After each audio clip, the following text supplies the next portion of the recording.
Hello. Uh, just figured I'd make a video. Now, as for all great ideas, you know, in my personal opinion, the best place for people to think is while sitting on the crapper. And I don't know how many of my viewers actually believe this, but might be true for you, might not be. You know, the bathroom is one of the places that you think of the most. You think of the most something from the most minute things to the most extraordinary things. You ponder, what am I going to have for breakfast after I get done dropping this 10-pound shit, to what is the meaning of life?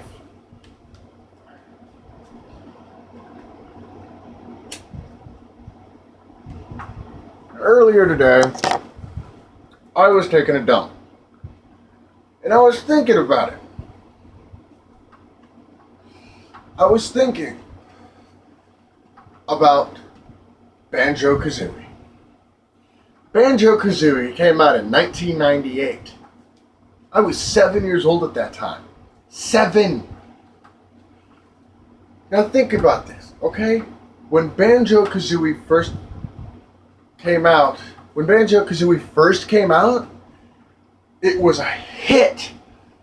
It was by Rareware. Rareware made all the cool shit. It made Donkey Kong Country, Donkey Kong Country 2, Donkey Kong Country 3, anything. Diddy Kong Racing, which was an okay game, but I never really got into it, you know. But they made all these games. Buck Bumble, Conker's Bad Fur Day. Who can forget the Great Mighty Pooh? But over time, they ended up selling out to Microsoft. Now, honestly, my apologies. Now, honestly, I can agree that, okay, it was a good decision, but a bad decision. Sure,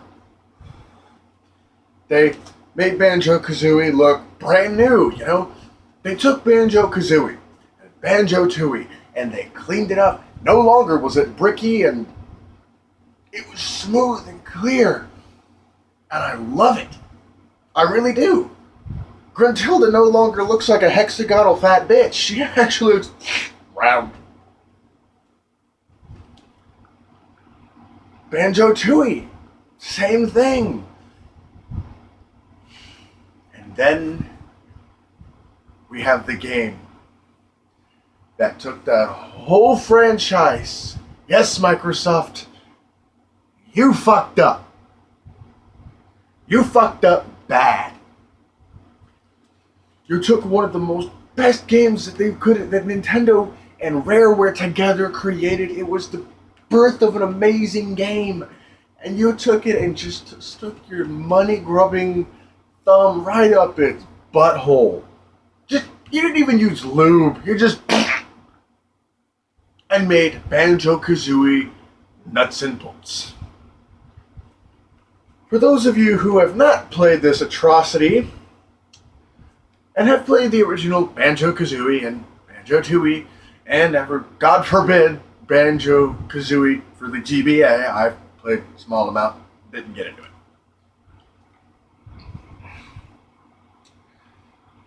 They took it, a collecting game, and went, let's make it bigger. Let's make it more awesome. I can agree with you on the ideas of making the world bigger and the storyline more awesome. One thing you fucked up on, though. You added Legos into it, pretty much. You pretty much just went, here's some Legos, have fun. But that's not what the rant today is about. And it's not even a rant, it's just a realization.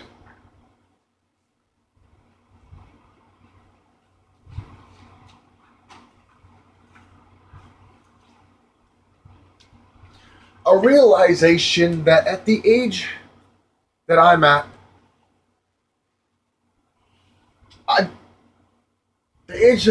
which actually is quite young compared to nowadays, compared to the others I've seen play this game, I'm not like I used to be.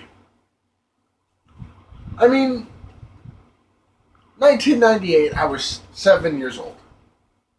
I went over to my friend's house and he showed me South Park the game for Nintendo 64. I thought it was a fun game. Loved it. Tricked my grandmother into renting it for me along with Conker's Bad Fur Day. Worst move I ever made. Let's say my ass was high chapped that night with my mom. Then he showed me Banjo-Kazooie. I loved it. From the start, just loved it. There were tornado warnings. I lived out in the country in the middle of Tornado Alley. I sat there, fuck it, I'm not going anywhere till I figure this game out. And as a child, I realized that your mind is more open to perceptions. Here's the puzzle. Here's the solution. You gotta get to point A, from point A to point B. You've got route A, B, C. But as a kid, you don't see A, B, and C. You see route whatever the fuck you want. Because your mind is open. And your mind is looking at this game going, I can figure this out. Now on harder puzzles like the, can't remember what his fucking name is, a little fucking Ouija board dude. It was hard for me as a kid, you know? Like, I could never dodge in time. Why? Because I didn't have the dexterity I do now. From years of playing video games, I now have a dexterity to the point where I can dodge, dip, dive, duck, ditch, and whatever. I can't remember the 5 Ds of dodgeball, but whatever.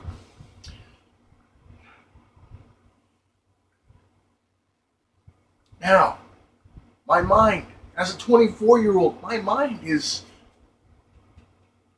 7 years old. This is my mind. 24-year-old, this is my mind now. When you're a kid, you don't think outside the box. You don't think in the box. You take dynamite and blow the shit out of that box because your mind is the one that's always right. That's your mindset. It's how it is. I mean, why do you think our world's going shit nowadays? Because nowadays we don't got parents to stop us, stop the teenagers from thinking their mindset's always right, and they combine and another rant for another time. And I started realizing while I'm dropping off this 5-pound deuce that I'm faster. My reaction time is better. But I can't think of the puzzles like I used to. For example, for those of you who actually remember the Super Nintendo, which, believe it or not, are a lot of you, because retro gamers, okay, in my book, as long as you're not dickbags. I do not condone smoking. I don't want to hear bitching from parents. Your kid smokes, it's your problem, not mine. Just because they saw me doing it doesn't mean they're going to copy me. Don't believe me? Look back at my other rant. Now, Castlevania 4. Super Castlevania, if I may. By Simon Belmont. Your whip goes forward, it goes backwards, it goes up, it goes down, it goes seizure. It just goes seizure, okay? My mom played this game. She got all the way to this area where it was just level, drop off. My little brain was seeing something that hers did not. My mom was 30-something at the time, I think. My kid brain was seeing the pixels. It was popping to me. And I was seeing a staircase. And I knew it was there. I knew it was. And for 4 hours, I jump and I jump and I miss and I miss. I see that staircase and I keep timing the jumps just right. Mom told me, there's nothing there. You can't get farther. That's it. 4 hours later, I ran downstairs. Mom, I found a staircase. The staircase that she couldn't see, but my little kid brain could because it was open.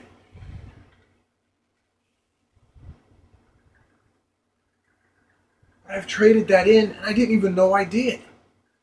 That's the problem. You get older, you think about better, you think about more stuff. I'm thinking about self-defense. I got a slingshot. I got a fucking, I'm thinking about homemade weaponry. That way I can defend myself if somebody tries breaking in my house. Somehow my mind shut down. Due to the fact I'm playing video games, my dexterity did not. It got better. So the question is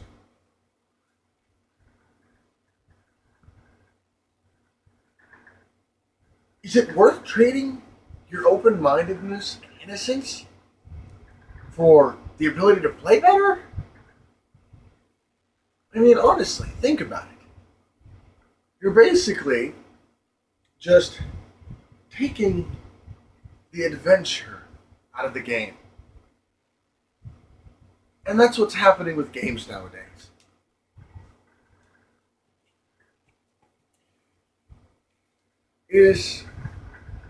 What's happening with games? That's what's happening with games nowadays. What's happening with games is so many missions. I mean, Luigi's Mansion, amazing game. Beat it in 7 hours. But it's point A to point B. It's a simplistic game, but it's fun. And it is one of the most top-rated Luigi games that I know of. Then they've got games like Red Dead Redemption. Red Dead Redemption, a really good game. I like it. I found out I borrowed this from my street sister's brother, biological brother, and I was addicted. Like that, I was addicted. And then I found out that you play as John Marston and you go from point A to point B. And then in between point A and point B, they've got a blockade that would let you go from point A to point B. You have to take this way around. But when you're just playing to play, you don't enjoy the storyline. I mean, Skyrim. I'm pretty sure there are a lot of people that play Skyrim. A lot of people that play Skyrim. I'm not talking about my friend, Little Man, who talks so much shit about it and says Oblivion is way much better. I don't know. I haven't played it. I'm a hand-me-down gamer. Honestly, I think I've gotten off track.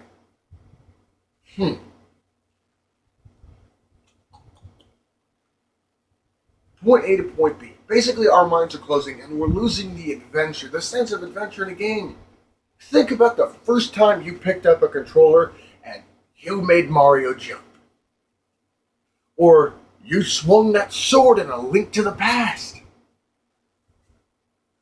Your little kid brain was in the game. You were Link. You were Mario. And now, you're you.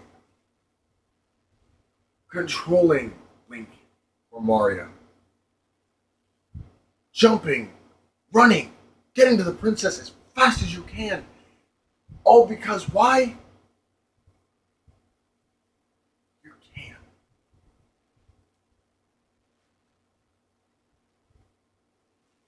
Stop every once in a while when you're playing a Zelda game.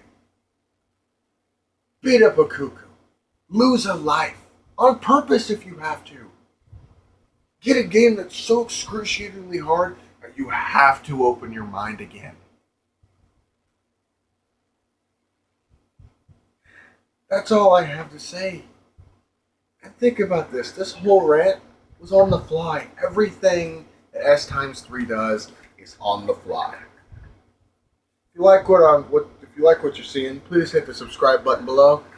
Give that video a like. Every like helps. So there will be another video about how bad Microsoft fucked up again. There will also be the good, the bad, and the ugly of the Super Smash Bros.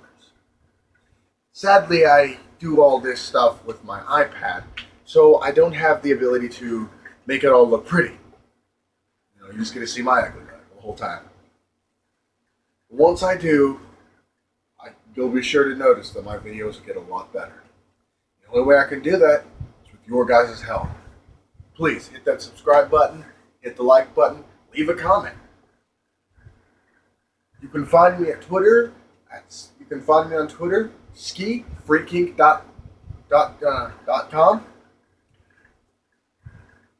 You can find me on Facebook at Kenji Utagi.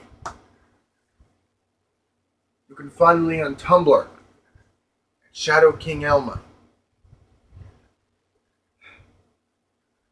That's all I gotta say. Oh, and don't forget to check out my Vine channel too. Ski. Signing out.